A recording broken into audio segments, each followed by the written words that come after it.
Okay, first things first. We don't mean to make light of breast cancer at all. We are serious about our proposed storyline and feel they can actually develop a story around her treatment without changing any game mechanics. We've got more absolutely ridiculous marketing to boys tactics in our next batch of reviews. Here it is. Crystal Dynamics builds on the success of last year's Pandemonium with Pandemonium 2. The biggest change this time around is the main female character. Probably as a result of increased babe awareness in the video game industry, think Tomb Raider's Lara Croft, Nikki has undergone a complete makeover. She's much more, well, endowed. Yes, the trend is getting obnoxious, but this is only the beginning, folks. I wonder if there's a limit to the size of those things. I guess there's no limit to the imagination. If you think we're the ones who have the imagination, then you're mistaken. The knobs in question are noticeably bigger, and it's for a reason, to entice gamers.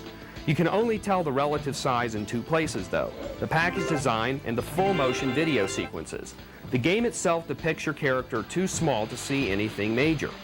Pandemonium 2 is kind of fun because you only have to worry about control in one horizontal plane. The game looks like it would have 3D control, but it doesn't.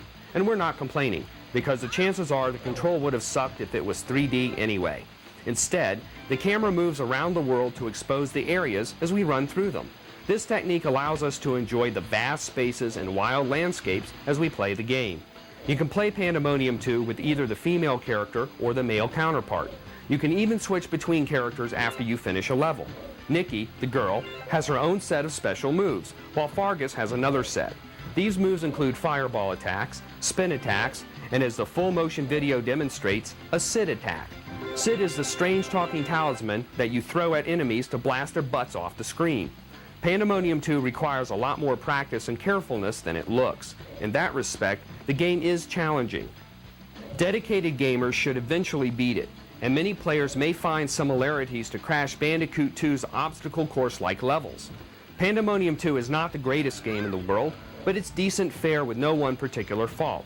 It's an average game, if only due to the superiority of cousins Crash Bandicoot and Mario 64.